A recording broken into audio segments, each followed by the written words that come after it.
लासलगावच्या शहरी ग्राहकांना दिलासा देण्यासाठी केंद्र सरकारने दिल्लीला 840 टन कांदा पाठवण्याचा निर्णय घेतलाय।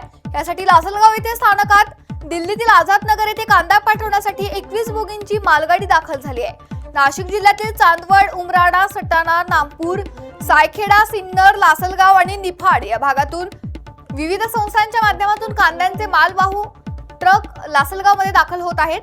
यानंतर कांद्याची प्रतवारी करून तो 40 किलोच्या गोण्यांमध्ये भरला जातोय। आज पहाटेपासून जवळपास 10 माल ट्रक कांदा या रेल्वे गाडीत लोड करण्याच्या प्रतीक्षेत आहेत। त्यामुळे लासलगाव रेल्वे स्थानकावर कांदा लोडिंगची लगबग पाहायला मिळते।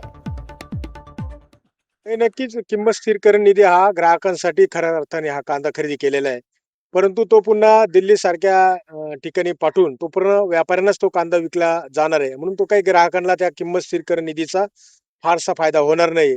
दुसरी गोष्ट, कांद्याचे बाजारभाव वाढले असं सातत्याने सांगितलं जात आहे। मुळामध्ये कांद्याचे बाजारभाव हे अजूनही शासनाने ठरवलेलेच नाही। मुळामध्ये त्याचं उत्पादन वर आधारित त्याचे बाजारभाव ठरवले पाहिजे। त्याच वेळेस कांद्याचे बाजारभाव कमी झाले किंवा वाढले म्हणता येईल, म्हणून शासनाने पहिल्यांदा त्या कांद्याला बाजारभाव ठरवले पाहिजे, हमीभाव त्या ठिकाणी जाहीर केला पाहिजे। परंतु तसं कुठेही होत नाही। केवळ कांदा हा लक्ष केला जातो, अनेक गोष्टीचे बाजारभाव वाढलेले, फक्त कांद्यावर फोकस त्या ठिकाणी होतोय असं आम्हाला या ठिकाणी वाटतं। ट्रान्सपोर्ट खर्च मोठ्या प्रमाणावर वाढलेले, आजही आपण जर बघितलं तर शेतकऱ्यांना कुठेतरी 35 ते 40 रुपये किलोचे भाव या ठिकाणी मिळत आहेत। परंतु दिल्ली असेल किंवा इतर राज्यांमध्ये त्या ठिकाणी कांदा पाठवताना मोठा खर्च होतो आणि त्या खर्चाचा भार त्या मालावर पडतो, म्हणून शहरी भागामध्ये कांद्याचे दर वाढलेले दिसत आहेत। कुठेतरी केंद्र सरकारचं हे चुकीचं धोरण असतं।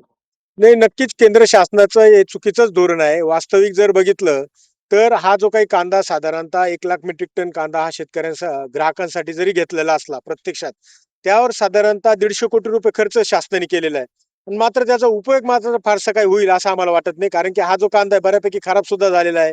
आता तो दिल्ली सारख्या ठिकाणी पोहोचताना किती कांदा पोहोचल हा सुद्धा संशोधनाचा भाग आहे। याची सुद्धा चौकशी झाली पाहिजे की किती कांदा घेतला आणि किती गोडाऊनमध्ये शिल्लक आहे आणि किती तो कांदा खऱ्या अर्थानं ग्राहकांना पर्यंत पोहोचेल आणि काय दराने पोहोचेल, याचा सुद्धा संशोधन आणि अभ्यास शासनाने केला पाहिजे।